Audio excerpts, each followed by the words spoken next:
Hello, everybody. A very warm welcome to the latest edition of News Talk. My name is Stephanie, and as always, I'm delighted to be joined by David. Hello, David. Hello, Stephanie. Hello, everybody. Thanks for joining us. Absolutely, a very warm welcome to this latest edition, and it really is hot off the press today. We've chosen three stories that we think you would like to talk about.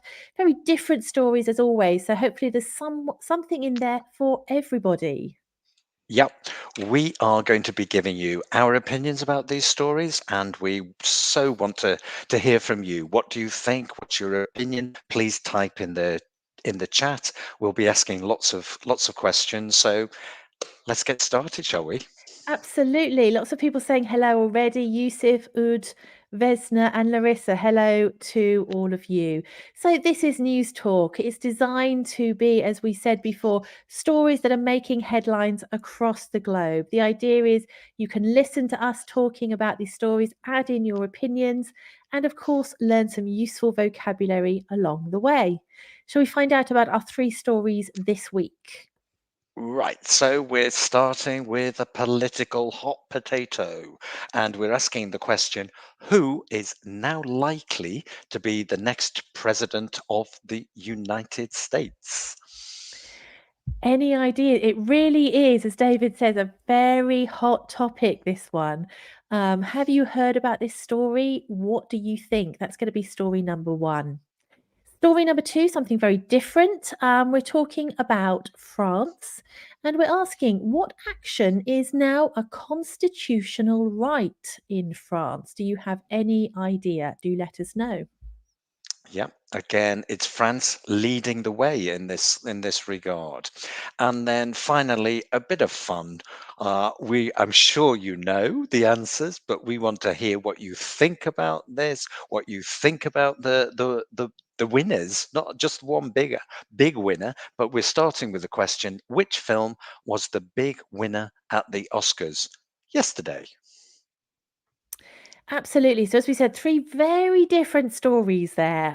But we're starting off with story number one, the United States. And who do you think is now likely to be the next president? It's making a lot of headlines, lots of people writing, commenting on this because it's a very interesting issue, isn't it, David?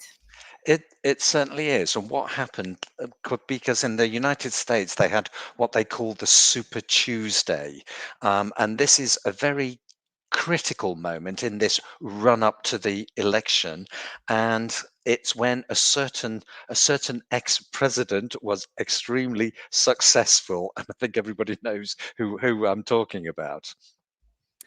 Absolutely. So, two key characters here that we're talking about, and both of them actually swept to victory in the polls, as David said, on what's known as Super Tuesday. Now, the United States is quite particular, isn't it, with its electoral system?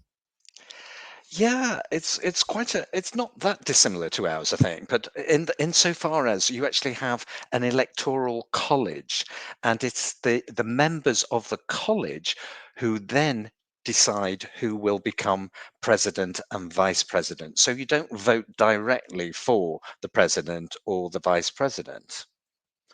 And of course, this will differ widely from country to country, won't it? So, what happens in your country? How do you elect your prime minister, your president? Do you think it's similar to what happens in America, or is it something very different? Do type in and let us know what happens where you are. Yeah, because I think the parallel in the UK is that we tend to have two parties that dominate the elections, the Conservative Party and the Labour Party, and it tends to be one party or the other that comes into power. And of course, in the United States, you have the Republicans and the Democrats, and as everybody is mentioning, we've got Biden and Trump, who now look almost 100% certain that it's going to be a runoff again between these two candidates, the incumbent, who is President Biden, versus the ex President Trump. Absolutely. So a historic rematch is likely to take place. And of course, the insults have already started, haven't they? We've got Trump calling Biden the worst president in history. And we've got Biden claiming that Trump is a threat to American democracy. So the insults have already started from both Started in sides. indeed. Anybody got any ideas of the campaign issues, the issues that are going to be important and will affect the outcome of the election? Any ideas? Please do tell us what you think. Um, do you know when the election is going to be, Stephanie? Oh, that's a good question, isn't it? Later this year. It is actually, there is a Is date, it Sep and it's November. oh, November the November. 5th is the election. And how many years? Anybody know? How many years will the president be in power for? I'm typing these questions in so we can all look at these questions and you Yeah, can answer and them have a for us. think about them. So Yes, the so how key many campaign years? issues.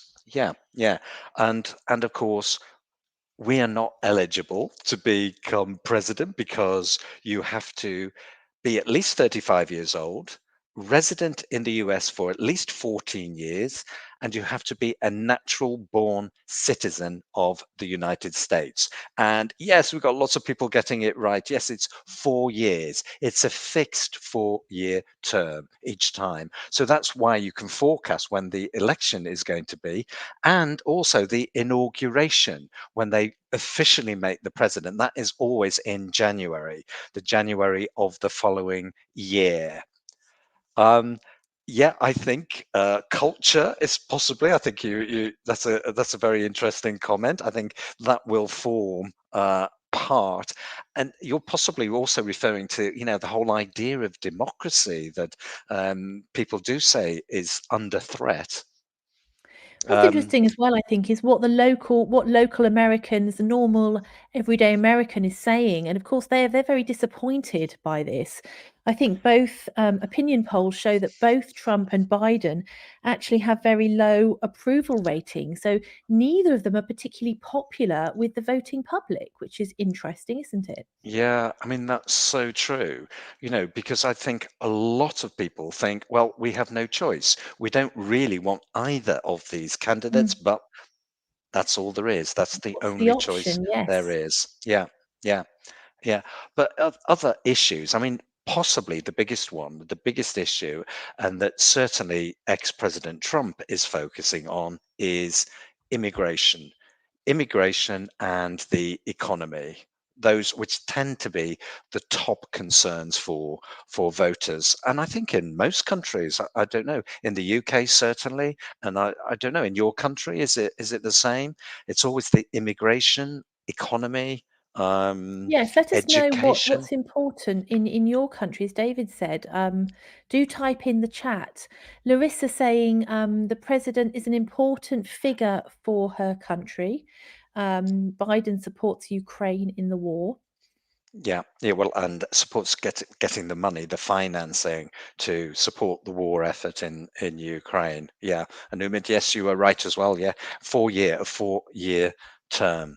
But other areas that I think are going to be important: education, foreign policy, and healthcare. Um, yes, so Amelia is not a fan of Biden, shall we say that? Is the worst man in all the world. Well, I think lots of people think ex-President Trump is the worst man in the world. I mean, But it's yeah, divisive, isn't it? Politics. It's always we use the word a lot, controversial issue. yeah, Politics yeah, divides people in any country. I think people have strong views, strong feelings about what they believe in and who they think can lead their country and um, govern their yeah. country in the right way. Yeah, getting enough work. Umid, good point. The Israel Gaza issue, which is absolutely, just devastating for everybody, particularly the people who are living there. Shall we have a look at the vocab, Stephanie? Absolutely. We were distracted there, weren't we, with all the comments? And well done, everybody, for typing in there. Do let us know all the time what you're thinking. If you've got any questions, maybe you want to know something, type it in the chat. We'll do our best to answer. Let's go back and have a look at the slides and look at some key vocabulary. So, as we said, the scene is now set for a historic Biden Trump rematch taking place later this year. Yeah, which is quite extraordinary, especially when you consider the age of both parties. Well, in President fact, Biden is, do you know, 81. Steph? 81, and Yeah, Trump Trump is is. 77. So Trump would be the same age as Biden if he then became Mm. president, wouldn't he? So we talked, and Stephanie mentioned a poll, and a poll is a study in which people are asked for their opinions about a subject or a topic. And of course, we've got different meanings of the word poll, because if you use it as a verb, to poll, it means like to vote. And you actually go and poll or vote in our country in a polling station. That's the office where you put your vote in the box, in the ballot box. A lovely expression number two, to sweep to victory. So if you sweep to victory, it means it's an easy victory for you. And we said both Biden and Trump have swept to victory in the polls. So remember, sweep is an irregular verb. The past would be swept. Sweep, swept, swept. Swept. And we also mentioned incumbent, and that means it's official. You have the named position. So the incumbent president is President Biden. So he is officially the president at this moment. Good. Let's move on then to story number two. And as always, something completely different. Another very divisive issue, this one. We're asking what action is now considered a constitutional right in France? So, country specific here, but lots of countries will have their own laws and views on this topic. What do you think we're talking about in story number two? Yeah, and we'd love to know what the position is in your country. In some countries, this there is no right, and it is totally illegal. And in other countries, it may be permitted under certain circumstances. And other countries, it's a lot freer. Be very interested to hear what the position is in your country. And Thais, I hope I'm pronouncing your name correctly there. Thais has very quickly come up with an answer there, David. So I think we really need to say what the topic is, don't we? It is. We are Well talking done. about the right of abortion. So very well there, but well done there, Thais. That is the topic. And as David said, we'd be very interested to know what's the position in your countries. I mean, just doing some research about this, it differs widely, and across the globe, different countries having very different viewpoints and Yeah. positions on this. Yeah, and of course, an abortion, it means the termination, the ending of a human pregnancy, right? So, what is the position of abortion? And the verb is to abort, and that's to terminate a pregnancy. Um, and I think this has come about a lot of the reason behind this is because of what has happened in the United States, where the Supreme Court has overruled a previous constitutional right that women had to an abortion. So in France, the law has always permitted abortions, but it hasn't been a constitutional right until this moment. And it being enshrined, being included in the Constitution, is a really big step forward for particularly for women who want the right. But it has been criticised by anti-abortion groups. I'm just wondering what anybody thinks about this. Absolutely. And in France, as David said, sort of leading the way here, I mean, it's been women have had the right to a legal abortion since I think it was 1974. So it's going back a long way here. And abortion rights much more widely accepted in France. I think they carried out a survey, a poll, we're using that word again, Yeah. and it shows that around 80% of the French public back the freedom of a woman to decide. Indeed, indeed. Great answers coming in. Thank you, Maria. In Venezuela, it is not allowed. So it's not allowed. So does that mean it is illegal? It is against the law? I think Amelia it's saying, 24 countries, isn't it, that it's illegal in any and all circumstances. A lot of countries have got variations on that right. and are more nuanced. But I think I read that 24, it's completely illegal in any and all circumstances. Again, that's a really interesting point, isn't it? So, as I understand it, there's something like 77 countries where you can get an abortion on request. There are 12 countries where, depending on your social economic position, you might be able to have an abortion. There are 47 countries where you can have an abortion, but only on health reasons, and 43 countries where you can only have an abortion if it is to save a mother's life. And Umid, you are making such an important point of what your opinion is, because you're saying he's not in favor of such a law because God gives children, it will in it that is effectively going against God's will. That is your opinion, and we everybody should respect that. Obviously, other people think differently. Absolutely. And I think, as we said, that word controversial comes up a lot. People feel very strongly about it. And as David mentioned, I think a lot of things are affected. I mean, it can impact health. There can be sort of crime attached to it. It can impact the economics of a person, of a family. And of course, it's the religious aspect as well in many countries, as Umid touched upon there.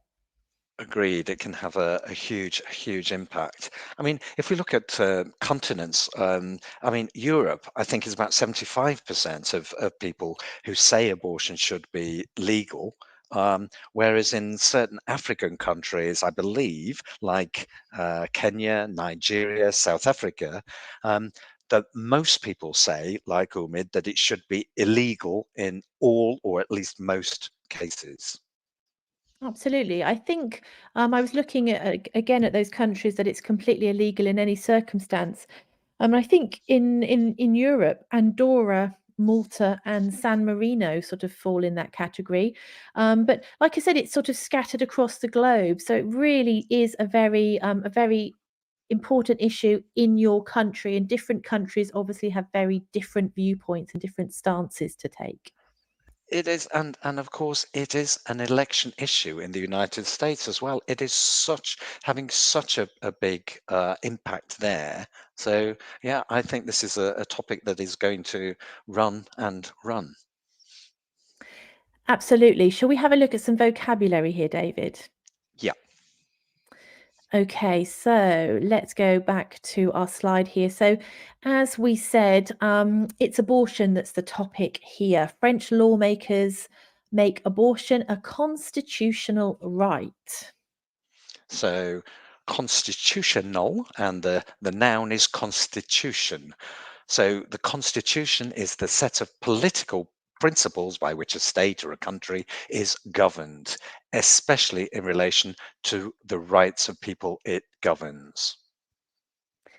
And then we had the verb to criticise. So, of course, whilst some groups welcomed this move, other groups, such as anti abortion groups, obviously criticised the move. So, if you criticise something, you express disapproval of someone or something. Yeah, yeah. So you have pro-abortion lobbies or groups and anti-abortion lobbies and groups. And our final word, freedom. So we talked about the freedom of women to decide what they want to do with their bodies, freedom, the condition or right of being able or allowed to do or say or think whatever you want to without being controlled or limited. Great. Story number 3. Yes. Something completely different. I did say, didn't I? We had 3 very different stories today. We're talking Yeah. Oscars for story number 3. So yeah, do tell us what you think. Do you think it's a good show? It's a bad show? It's interesting, or you're not interested at all? Tell us what you think about the Oscars. And yeah, so we're starting with the question: which film was the big winner at the Oscars? And any ideas how many Oscars it won? And how many nominations it had. I think we've already got some people who know the answer there. Did you Ood, watch? yes, very well spotted. That is the actress Emma Stone. Well spotted Yes, there, Ood. yes. And what did she win? Any ideas? Yes, what did she win? Let us know, 'cause there's lots of different categories, aren't there? I think there are 23 categories that you can be Oh, that are really? up for being yeah, I think I read it was 23 categories, so there's a Yeah, lot of people being celebrated, in Oscar night. yeah. So so definitely the film, and we will tell you in a minute. The film that won actually was nominated for 13 different nominations. Yeah, Thais, you're absolutely right. Emma Stone won Best Actress, the Best Actress award. Did you watch the ceremony, David? No, do you know? I don't think I've ever watched it. I mean, it seems to go on for hours and hours. So I just like to catch up on the news. Did anybody watch it? Did you, Stephanie? No, I have to say I didn't, and again, like you, I don't know that I ever actually have. So do let us know. Do you watch the Oscars? I've put the question there. Let us know. Is it something that's a big deal? Is it something that you like to sit and watch? As David said, it's quite a long commitment, isn't it? Quite a lot of time you've got to sit there. And but well done, Ood. Yeah. So the Oscar winner that it won the most Oscars was the film Oppenheimer. Yeah, and you're quite right. The Irish actor Gillian Murphy won Best Actor. Yes, and he has played in Peaky Blinders as well. Wonderful. Good information there, Erd. You're up to speed with your film knowledge. Yes, Emma Stone was in Poor Things. Yes, I haven't seen that. I have to say, No, no. Has anybody actually watched Oppenheimer? I have. Have you, I Stephanie? No. haven't. No, I haven't. I I loved it. Yeah, so it's a biopic, and obviously it's about the race to build the atomic bomb, which effectively ended the Second World War. And it's very gripping. Well, I thought it was as well. If you watched it, please let us know and tell us what you think about it. Quite long though. I mean, it's 3 hours, and it's this mixture of science and Mm. politics. Um, and apparently, it was quite a surprising and unlikely box office hit. Does that affect your decision to watch films, David? I mean, for example, if you know that a film has won an Oscar, do you think, well, that's a must see? That's something that I would like to watch. I think it influences me, but there are certain films that, even if they win an Oscar, I probably won't go and see. I mean, I felt a bit like that about Barbie, although Have you? I did see Okay. it in the end.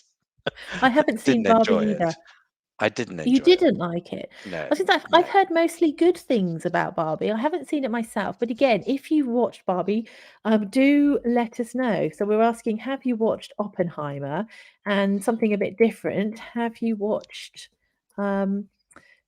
Barbie? And if you have seen Yes, these films, what do you think? yes, because Barbie only actually won one Oscar for Best Song, I think it was. Um, but but do you know? And then these films suddenly. So I mean, it's really surprising. But the Oppenheimer has actually grossed. It has earned nearly $1 billion from people going to watch it. That's just incredible, isn't it? It is incredible, isn't it? So do let us know if you've seen it and if you agree with David that it's worth seeing. I'm still deciding whether to see it or not. So do type in and let me know. Yusuf hasn't watched Barbie, but your niece did Ah, watch it when it was released. right. That's probably, more in keeping with the film. That's the right thing. Um, the category I quite am interested in is the best international film, because this is when you get films in a foreign language, in a different language, which makes it more relevant, I think, for the vast majority of people, rather than always the American films, which tend to do extremely well at the box office. And the winner this year was called The Zone of Interest. I haven't seen that, but actually I think I will now. And it's about the Holocaust, and it's a film made in German. And it sounds really interesting. In fact, David, and I think you know that you make a really good point there. And personally, that's much more likely to interest me, an international film than these big sort of Hollywood blockbusters that have The a blockbusters. a huge budget. And I remember a couple of years ago, it was the South Korean film. Was it Parasite? That Yes, won best, yes.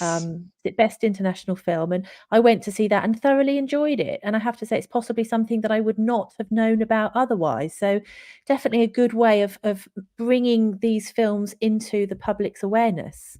Absolutely, and it opens your mind, doesn't it? And yeah, I don't mind watching with subtitles or captions, closed captions, either. I prefer that to quite often for English-speaking countries, they dub it into English, don't they? And I don't really like that.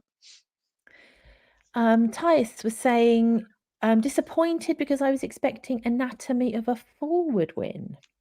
Ah, okay. I didn't know that one, but the other film, there was a Spanish film that I hoped was going to win, with the snow, and I've forgotten what it's called. But that was a brilliant film. Yusuf says, And I prefer watching films with English subtitles. I mean, of course, and coming back, putting our teacher hats on again, watching films and watching something you're interested in, such a fantastic way of improving your English. I mean, of course, listening and watching the film, you're practicing your listening skills, aren't you? And if you have the subtitles on, you know, that's the vocabulary, reading, picking up that vocabulary, such an important skill. thank you very much, Days. Yes, Society of the Snow, I think it's called. Yes, yes, definitely. I would definitely recommend that to anybody. Um, one little record that was broken. I don't know if you know this, Stephanie, but the youngest person to ever win 2 Oscars was Billie Eilish. You know, the Really? singer-songwriter, Yes. at the age of 22, and she's won 2 Wow. Oscars. Wow. That's setting the bar high, isn't it? And Um, well done, but Yusuf. Yes, that's a really, really nice idea, really nice thing to do, something that you're interested in. and one final thing for you is, do you know which actress has had the most acting nominations? Any ideas? She is American, I of course. Meryl Streep. Yes, Is it? 20 23, Well, 23 nominations. I Amazing. have to say I don't consider myself a film buff in any way, shape, or form, so that was a really lucky guess there. I'm quite pleased with myself for that. So you should be. Well done. Let's have a look at Right. some vocabulary, shall we? So, of course, the film we're talking about, Oppenheimer, the blockbuster biopic about the race to build the first atomic bomb, claimed, notice the collocations here, claimed, got 7 Academy Awards, including, this is the one people want, the prestigious Best Picture trophy.